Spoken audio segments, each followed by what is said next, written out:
Buck Rogers in the 25th century.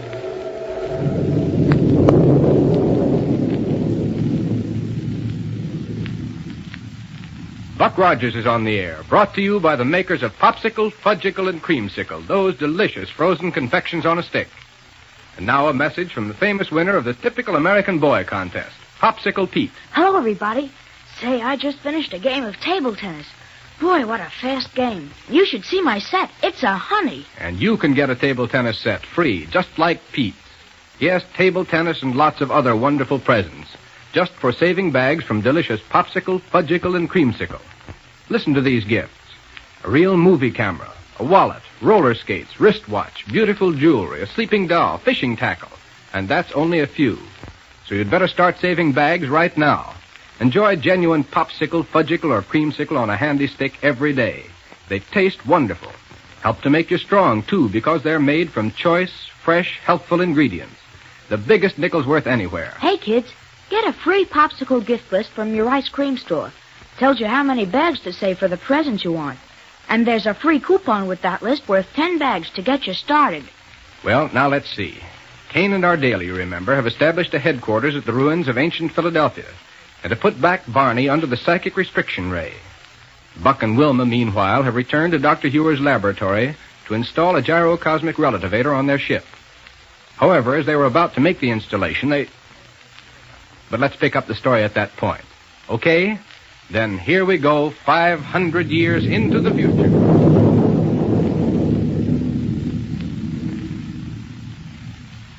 Will you open the door, please, Wilma, so I can carry this relativator out to the ship? Surely, Buck. Suppose I go with you to make sure you install it properly. I wish you would, Doctor. There you are, Buck. Thanks. Oh, look! What? Yes. And it's coming right down here. What's so fast? Who's at the controls? Whoever it is, he's going to crack up. Then look out. Get back, Wilma. Here he comes. Look out! Look. A rocket roadster. And look. Look who was in it. Willie. Good heavens. What was he doing trying to fly this rocket roadster? Here, help me get him free of this wreck. By all means. Willie. Listen to me, Willie.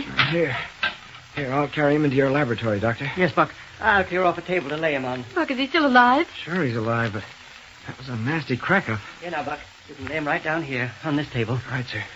There he is. Quick, Wilma. Plug in the healing ray while Buck and I pull it over here. Yes, sir. Buck, you hold the projection lens steady while I move it. Go ahead, Doctor. It's all plugged in, Doctor. And it's in position over our little patient. Dear, I hope he isn't badly hurt. Poor little fellow. Turn it on, Buck. Yes, sir. But now, Doctor. Yes? What can this healing ray do for him? He's unconscious. You seem to forget that an incidental function of this ray is stimulation of certain nerve centers that... Buck. Yes? Go out and look at that roadster and see what its identification number is. Its identification number? What'll that tell us, Doctor? Go quickly. Oh, but I don't see... Oh, sure. Yes, sir. Would it help to splash a little water on his face, Doctor? Well, it might, Wilma. Suppose you get some. Yes, sir. Willie. Wake up, Willie. Here now. Just a little bit on his forehead. Yeah, that's it. Poor little fellow. What I can't understand is why he was trying to pilot that rocket roadster. Sure, he never handled one alone before. Dr. Hewer. Yes, Buck? The plane Willie busted up out there is the same one Ardela was seen in, flying away from this laboratory. Ah. You know, right after she and Kane escaped from the prison here in Niagara. What? I was afraid of that. So without question, Black Barney's in their hands. And if that doesn't complicate the job of finding him, I don't know what I'm talking about. How's Willie coming along, Doctor? Healing ray doing him any good? I don't know, Buck. He hasn't shown any sign of responding to its effect as yet. He's got to, Doctor. Oh, dear, I don't know what I'd do if anything were to happen to him. Wouldn't it be better if we were to take him right over to the medical center? I'm afraid to move him until we're sure the healing ray is enough. And the important thing in a case like this is immediate treatment. Moving him would only mean a dangerous delay. Poor little fellow. Surely Barney wouldn't have let him hop off alone like that. Oh, never, Buck. I'm sure of it. No matter what happened, Barney would never do anything that might place Willie in danger. Yeah, you're right. Barney has devoted his whole life to caring for this boy. They've been through some tough times together since Barney first picked him up. And always Barney's done everything possible to keep Willie from harm. They're such a strange combination, Doctor. Yeah. How'd they ever happen to pair up together? Well, it was Right after the Mongol invasion of all our principal American cities, Buck. Yeah? Barney was an air pirate at the time, going around bombing and ransacking municipal storehouses. I see. And in the course of his travels, he stopped at what was left of Denver. There he found only one survivor, Willie. Not knowing what else to do with him, he pulled him into his rocket plane and took him along. And they've been together ever since. Doctor, we've got to do something more for Willie. Wait, Wilma. Mr. Barney. Willie. Mr. Barney. Poor kid. Hey, Willie, easy, Willie. Mr. Barney isn't here, but we'll take care of you. Now just lie still. Lie still and rest. But I want... Yes, dear. I want Mr. Barney. You just lie still as Dr. Hewer told you to. We'll get Mr. Barney for you as soon as we can. You bet we will. Where are you going, Buck? To install a gyrocosmic relativator on our ship for immediate use. Oh. But I want Mr... Oh, Lieutenant Wilmer. That's right, Willie. You just lie still a minute until you feel better. And Dr. Hewer. Hello, Willie. Well, how do you feel now? Pretty good, but where did Mr. Barney go? Don't you know? Me? Yes, Willie. Where did you leave Mr. Barney? Oh, well, Kane. Yes. Killer Kane and Ardela took him. Yes? In a rocket plane. They took him away. Yes? Yes, Willie? Wait, Wilma. And Willie, you lie still for another minute and just look up at the healing ray. Yes, sir. Real quietly now. That's the boy. How is he now, Doctor? Okay? Wait, Buck. I'm afraid we let him overexert himself. Oh. I want him to get a little more of this healing ray before we talk with him further. Oh, sure. But have you found out anything at all from him? Kane and Ardela are involved in this, all right, Buck. Got the relativator installed? Yes, sir. I set it right next to the metallic glass window in the rocket exhaust line. That's right. You know, it's the light from the rocket exhaust that activates the relativator. Mm-hmm. Good. With that thing on board, we'll get somewhere. Oh, thank goodness for that. It's about time we started getting somewhere, too. Yes. Well, Willie. Now, how do you feel now? All right, I guess. That's Good. the stuff. Only my head hurts a little bit. Well, I should think it would, Willie. Oh, hello, Captain Rogers. Hello. You've got a lump on your head there the size of an egg. Have I?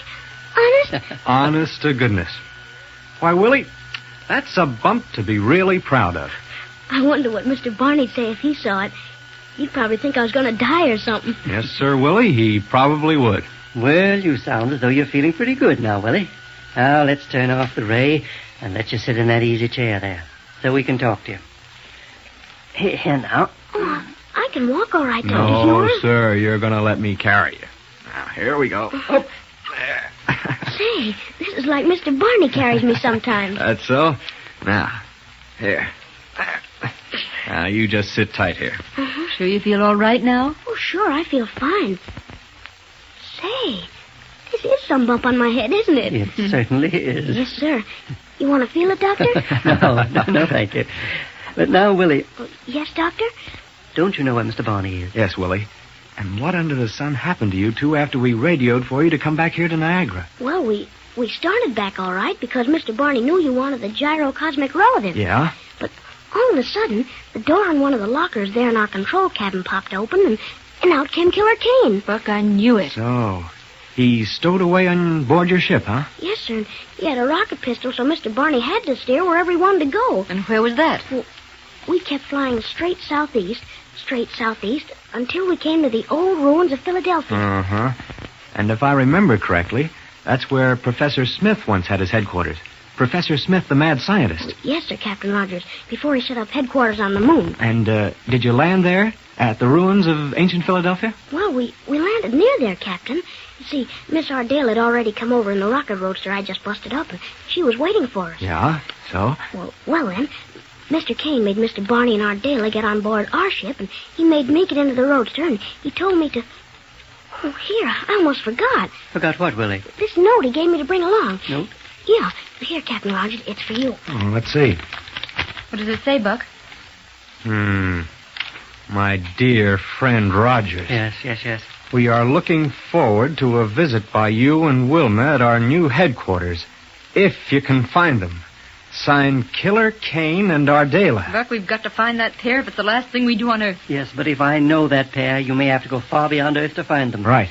But, Willie, Yes, sir? where did Kane and Ardela go after they gave you this note to deliver? Well, I don't know, Captain. I got in the roadster right away and started back here. Well, did they take off in the big ship? Well, I don't even know that, sir.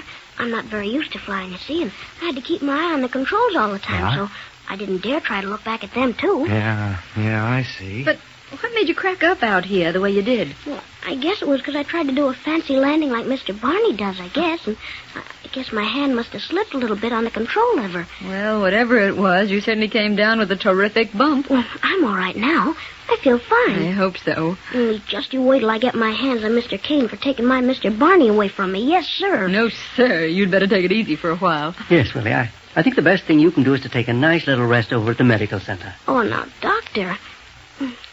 Yes, I guess that is a good idea, isn't it? Oh, is it? Well, sure. They treat you fine over there. Why, Willie, I thought that the last time you were over there, when you sprained your ankle or whatever it was, you wanted to get out. Well, that was because I wanted to be with Mr. Barney. But with him not here, well, maybe I'd better just rest up until I feel all right again. I thought you weren't feeling as well as you pretended. Oh, you know how it is, Lieutenant Wilmer. We men don't like to admit it when we aren't feeling so good. You know how it is. Sure I do, you old rascal. You're nice, Lieutenant. Well, now, look here, Willie. Yes, Captain? On this scrap of paper, I've drawn a rough map of the ruins of ancient Philadelphia and all the surrounding territory. Uh-huh. Yeah, that's a pretty good map, Captain. Yeah? That's just what it looks like. Well, can you show me where you and Barney and Kane set down your ship to meet Ardela? Well, sure. Let me see. It was right about here. Mm-hmm. A little west of the actual ruins, huh? Yes, sir. And which way was the ship facing when it lay there? Well, this way, toward the east. Toward the ruins of the city. Yes, only I don't know if that's the way they flew when they took off. Oh, that's all right. With the gas analyzer we've got aboard our cruiser, we'll find that out in jig time. Unless there's been too much delay and the wind's blown the rocket trail away. Oh, we'll have to take that chance. And with a relativator aboard, we can get down there in just a few minutes. Come on, Wilbur. Let's get underway. Right. You coming too, Doctor? No, I must try to dig up more impenetrites for making more gyrocosmic relativators. We know their importance now, and I want to make more of them as quickly as possible. Well, come on, Wilbur. Don't use too much speed, Buck, just because you have a relativator. You'll be flying fairly low that short distance, and you'll get lots of atmospheric friction. Right, sir. Goodbye, Captain, Lieutenant. Bye, Willie. Bye, Willie. Boy, look at that takeoff. Yes, Willie. They certainly make a fast one with that relativator, but now let you and me go over to the medical center. Oh, I don't think I need to go now, Doctor. I feel much better. Do you? Yes, sir. Now that I know Captain Rogers and Lieutenant Wilmer are going to bring my Mr. Barney back to me. Of course they are. Well, I hope Willie and Dr. Hugh are right. But if I know Kane and Ardela, Buck and Wilma won't have any easy job of it. Gee, I never got so many letters in my whole life as I got now in one day. You should see all the kids that write me and say, thanks, Pete, for the camera, or thanks for the sleeping doll, or the wristwatch, or fishing tackle, or whatever other presents they got for popsicle bags. Gosh, they're wonderful presents. You can even get a movie camera. And all you do is save bags from Popsicle, Fudgicle, and Creamsicle. It's a great way to get free presents, isn't it? Just save up bags from the swellest tasting confections you can eat. Try a great big juicy popsicle today, made from fresh fruit flavor. That's why they taste so extra delicious. And do they last? A double portion popsicle on a handy stick costs only 5 cents. The biggest 5 cents worth anywhere and the purest.